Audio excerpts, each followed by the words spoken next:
stay with us because we're going to drive the Polestar that everyone's been waiting to drive.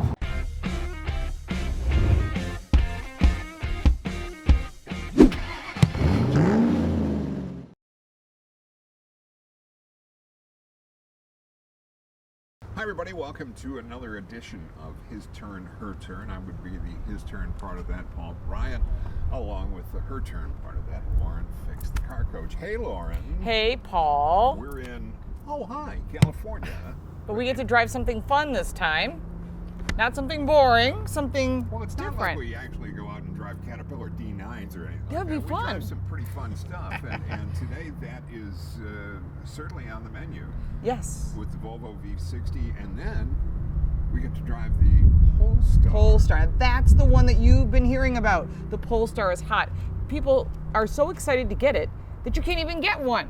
That's pretty hot. And we'll let you talk about that in a minute, but we are going to drag you into the Volvo S60. And then if you haven't seen the V60, which is a wagon, we had a very interesting experience driving the V60 in Barcelona. So I highly suggest you check that one out as well. As we ride together across the entire world, we've had the opportunity to drive the V60 and now the S60. So this is the sedan for Volvo. So you've seen the 90. Oh, but wait. What? Nobody buys sedans anymore. Everybody only builds CUVs and SUVs. Really, you better look at the numbers. Well, you know, That's what we're trying to tell you. Everyone's buying SUVs and CUVs, when in reality, still a big chunk of the market is sedans. A third of the market. Why would you walk away from that? Ford's doing it. We'll see what happens. But Volvo, they said, no, we're investing in it.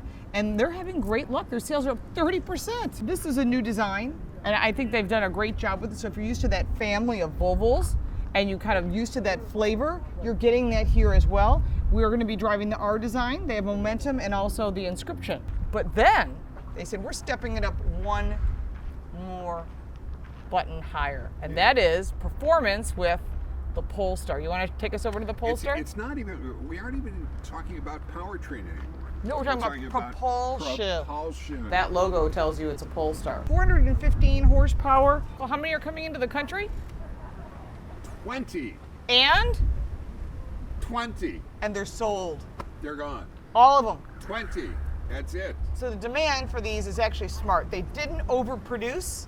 They actually underproduced. We can find more guys at lunch than 20 to buy this. I normally like to roll some tape when we're on the twisty stuff. Right. But what we were just on right now, I was too busy. Yeah. What is it, like Sycamore Canyon Road? Mulholland. No, it was Mulholland Drive. Nevertheless, it was twisty. Snaking, baby. Snaking. It was crazy. The bad part is that I wasn't able to video when we were in there. The good part, it would be possible. The good part is that it really gave the chassis a good workout, and it gave me a great feel for what the car wanted to do in terms of its handling. It really gets down to how quickly the car is going. The thing that I really enjoyed was how well connected the car was when I was driving this. Because this is longer, lower, and a little narrower. Just a little bit narrower. Just a little bit. The other thing that I really liked a lot is that I was able to totally adjust the seat for myself. This whole system of where they've got their instrument panel, everything. I love it. It's very natural though. It's the same thing as same layout as the XC40, the S40. Yeah. Their whole families of 40s, 60s, and 90s all seem to have that same interface, that same panel. So they're carrying through that same flavor. And they're smart. And the Bowers and Wilkins audio too. Yeah, they're smart to do it because this system is really sweet. It's very intuitive. You can get to what you need to do.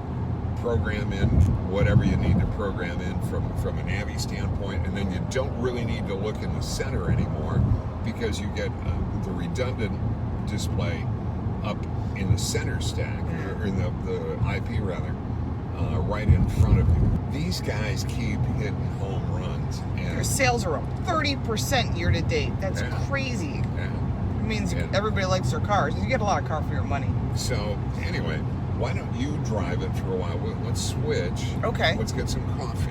All right, yes. I could use a cup of coffee. Oh yeah, I need some coffee. I agree with your assessment, Paul, about the confidence of this vehicle to the roadway. It definitely feels connected.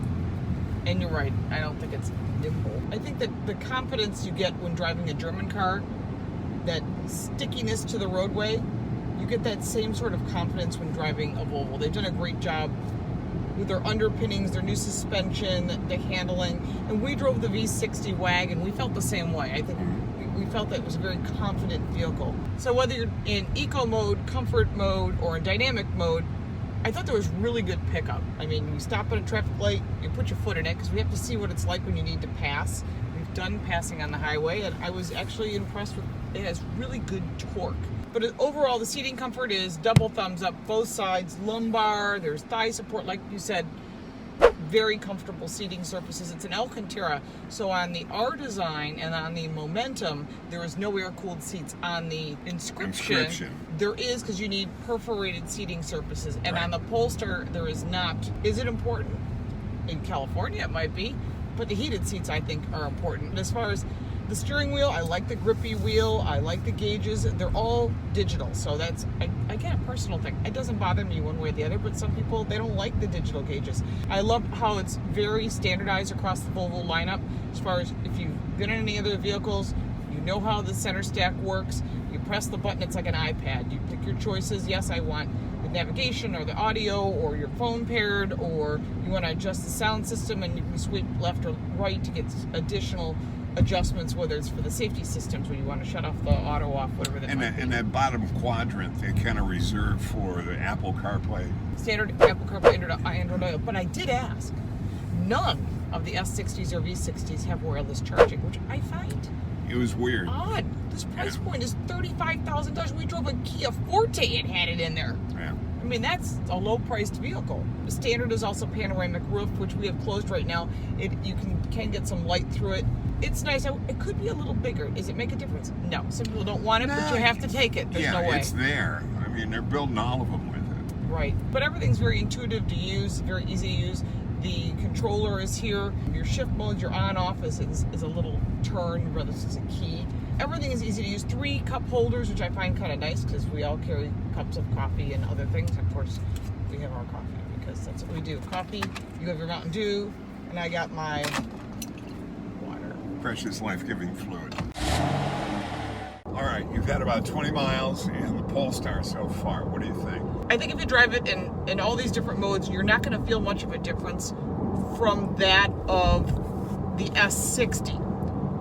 However, the price is the difference, and the access to one of these is also the difference. So beyond the fact that we have an absolutely beautiful vantage point of the lovely Pacific Ocean in California, we did get some time in the driver's seat, and I have to say the back seat is no different. There is 3-stage heating. There is one electrical outlet that is a regular charge port, so good thing I had a splitter with us, or neither of us would be able to charge. In the center console, there is barely a center console. It's like this deep. It is like enough for 2 phones stacked on top of each other. The vehicle itself is not different as far as like the steering wheel or the gauges in front of me. What you're gaining is a pretty cool looking car with amazing gold brakes, and I love the gold belts. I do. Those are cool too. I mean, I would buy. I like that. I think that's the coolest thing. The shocks. Does that make me want to spend? Ready for this? $1,100 a month for subscription. It's the only way you can buy it. It's an all-in, and they're all sold, right? I'm surprised they didn't go with a flat-bottom steering wheel. I agree with you. There should have been a flat-bottom steering wheel. There should be air-cooled seats. Even though these are leather seats, they're not perforated. And you would think when you're spending $1,100 a month, I know it includes insurance, but you're looking at the price point. It includes insurance and maintenance. Right, and road service, which every car includes road service that's a competitor to this car in the German category. Well, I have to say, the Polestar had a lot of hype. Does it perform to the level we think? I think with 415 horsepower, it's a great car if you can get one, and I'm sure there'll be a high demand. As far as the S60 is concerned, competing with all the Germans and a couple of the Japanese, I think it's a great car. I'm curious what they're going to do more with Polestar, because again, SUV marketplace, if you put a performance SUV out there, that might be cool. So we're curious what the future holds. We'll find out more as they invite us to more Polestar events. And then we also want to thank you for your 20,000 plus subscriptions. Yeah. And don't forget the giveaway. The link is down below. At the end of October, we're going to give away 5 Harman Kardon items that are really impressive quality. And we'll keep trying to do contests to keep you engaged and get your feedback. Of course, we love your comments. We couldn't love you enough. So thank you for coming, and thank you mostly for the comments, because We love them. we love doing that. Understand that when I write my comments, if they aren't sarcastic, I found you boring. It's his second language. Yeah, I speak fluent sarcasm. Me too. So, All right. so Thank don't you. take it that way. It's just because I love you. That's all. So, You look marvelous. Thank you, everyone. We'll see you next time. Woodfisk marinating in milk, and from the sound. Well, they're certainly not manufacturing the exhaust note through the speakers, which I appreciate. But you know what? You know, sometimes we like the oral stimulation of AURL, oral stimulation of hearing a car like that.